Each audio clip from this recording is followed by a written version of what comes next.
Halo, Assalamualaikum anak-anak. Apa kabarnya kalian? Semoga pada hari ini kalian dalam keadaan sehat walafiat, tidak kurang suatu apapun. Ya, kita jumpa lagi dalam materi pembelajaran PPKN kelas 6. Masih tentang pelaksanaan hak, kewajiban, dan tanggung jawab warga negara. Nah, untuk kesempatan kali ini kita akan membahas tentang pelaksanaan hak warga negara. Mari kita mulai dengan membaca Bismillah. Bismillahirrahmanirrahim.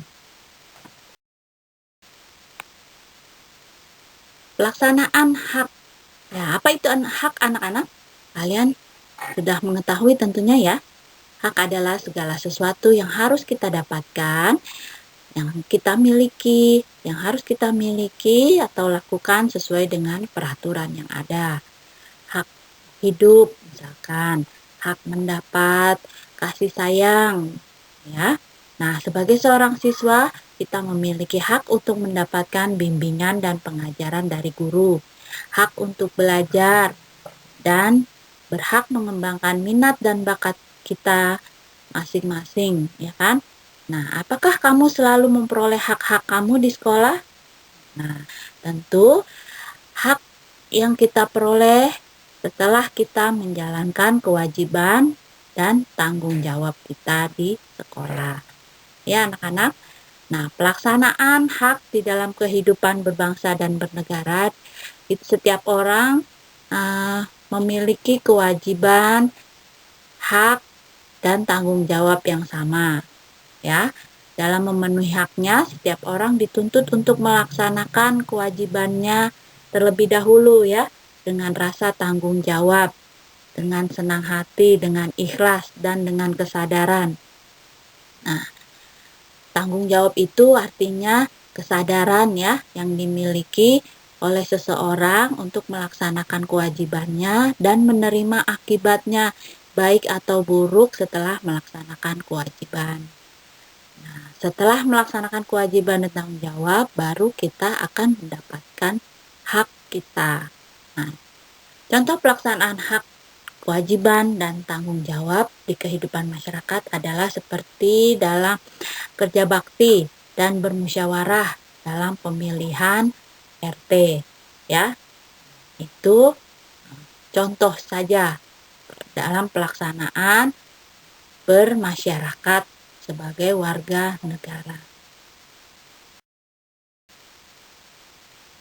Coba kita lihat pelaksanaan hak di kehidupan sehari-hari ya. Misalkan kita itu berhak mendapatkan udara bersih. Nah, untuk mendapatkan hak kita, hak menikmati udara bersih, nah kita tentunya mempunyai kewajiban yang harus dilakukan. Apa itu kewajiban kita untuk mendapatkan udara bersih? Yaitu kita berkewajiban membersihkan lingkungan. Kemudian bekerja sama ya, bekerja bakti bersama-sama warga, membersihkan lingkungan, membersihkan got, menebang pohon-pohon yang sudah kering, yang mengganggu jalan, kemudian membuang sampah pada tempatnya. Nah, kewajiban kita lakukan dengan sungguh-sungguh ya, dengan rasa tanggung jawab, mempunyai kesadaran tinggi ya atas apa yang kita lakukan. Nah, apa tanggung jawab kita dalam membersihkan lingkungan?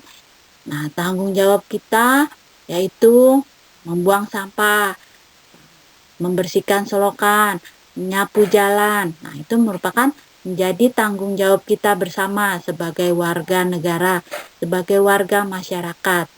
Nah, sehingga kewajiban dan tanggung jawab yang telah dilaksanakan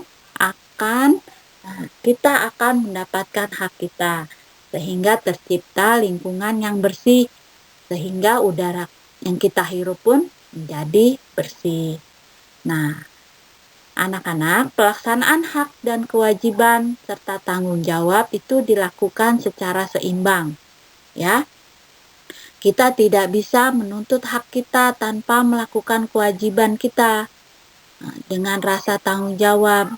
Ya, Nah, dengan tanggung jawab yang kita lakukan, kita akan mengetahui baik dan buruknya, baik dan buruknya tingkah laku kita, kewajiban kita yang kita lakukan.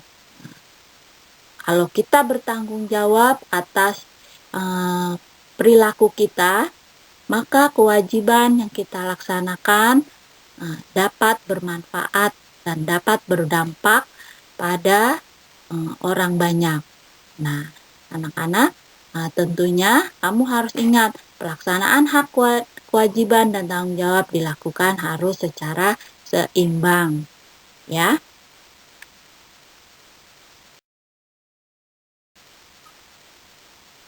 Nah, contoh kasus yang kedua, ini ada hak di lingkungan sekolah, ya. Tentunya kalian sebagai pelajar mempunyai hak kalian di sekolah. Apa hak kalian di sekolah?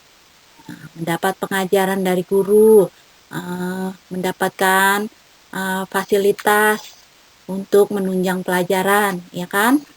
Nah, kemudian kalau kamu berprestasi, kamu berhak mendapat beasiswa yang diberikan dari sekolah. Nah, seperti itu. Nah, untuk mendapatkan hak kalian, tentu kewajiban-kewajiban di sekolah kamu harus penuhi, kamu harus jalankan, ya. Apa kewajiban kalian di sekolah? Nah, tentunya belajar dengan sungguh-sungguh. Nah, kemudian merawat dan menggunakan fasilitas yang ada di sekolah dengan baik, tidak merusak, ya. Kemudian menghormati guru, kepala sekolah, dan pegawai staf-staf yang ada di sekolah. Itu kewajiban kalian. Nah, dengan kesadaran yang tinggi, tentunya kalian melaksanakan kewajibannya itu dengan penuh tanggung jawab. Nah, apa tanggung jawab kalian? Tentunya kalian harus mengerjakan tugas dengan baik dan disiplin, tepat waktu, ya kan? Juga mematuhi peraturan yang ada di sekolah. Nah, kalau kalian tidak melaksanakan kewajiban, tentu kamu dikatakan siswa yang tidak bertanggung jawab, tidak mempunyai kesadaran untuk belajar. Ya. Nah, melaksanakan kewajiban dengan penuh tanggung jawab harus dengan ikhlas dan senang hati, ya. Tanggung jawab mengerjakan tugas dengan baik, dengan tepat waktu, dan tentunya tidak asal-asalan mengerjakan tugasnya, ya kan? Ada dulu siswa ibu sekolah mengumpulkan tugas asal-asalan. Apa prinsip dia katanya? Yang ngerjain biasa aja, ngerjain asal-asalan, yang penting dapat nilai. Nah, tetapi ada teman yang bilang nih, payah kamu, yang penting dapat nilai, buat apa kalau nilainya jelek? Nah, kita harus mengerjakannya sungguh-sungguh agar mendapatkan nilai yang bagus.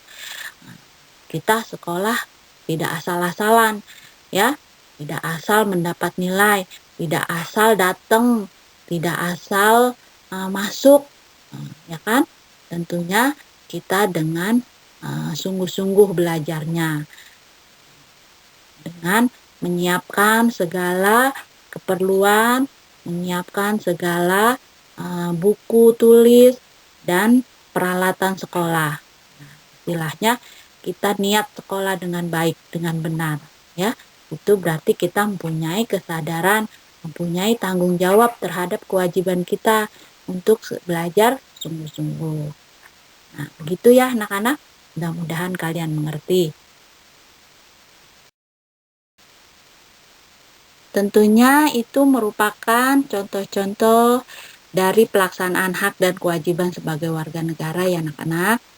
Nah, tentunya masih banyak lagi contoh-contoh pelaksanaan haknya. Nah, pelaksanaan hak dan kewajiban sebagai warga negara itu diatur dalam Undang-Undang Dasar 1945. Ya. Nah, banyak hak dan kewajiban kita yang diatur dalam Undang-Undang Dasar 1945. Di antaranya adalah hak beragama, Pasal 29 Undang-Undang Dasar 1945, hak mendapatkan pendidikan. Nah, setiap warga negara itu berhak mendapatkan pendidikan. Nah, itu berada pada pasal 31 Undang-Undang Dasar 1945. Hak menyatakan pendapat, hak berkumpul ya, berorganisasi. Menyatakan pendapat itu pasal 28 Undang-Undang Dasar 1945. Nah, kemudian hak mendapatkan perlindungan hukum. Setiap warga negara ya, mendapatkan perlindungan hukum berada pada pasal 27 Undang-Undang Dasar 1945 ya. Nah, di dalam Undang-Undang Dasar 1945 itu ada 37 pasal seluruhnya. Ya, kalian bisa lihat apa hak dan kewajiban yang diatur dalam UUD 1945 ya. Yang Ibu berikan ini hanya contoh beberapa saja. Kalian bisa lihat selengkapnya di buku UUD 1945. Nah, setelah mendengar penjelasan dari Ibu, nah coba kalian kerjakan latihan soal ya. Di bawah ini ada 5 soal yang Ibu berikan. Sebutkan apa saja yang menjadi hak kalian di lingkungan sekolah. Yang kedua, sebutkan 3 contoh pelaksanaan hak kewajiban sebagai warga negara. Yang ketiga, sebutkan 3 tanggung jawab sebagai anak ya di lingkungan rumah. Nah, di manakah hak dan kewajiban kita sebagai warga negara diatur? Nah, bagaimanakah bunyi pasal 31 Undang-Undang Dasar 1945? Nah, kalian bisa menjawab di link yang akan Ibu kirim via WA ya, anak-anak. Selamat mengerjakan.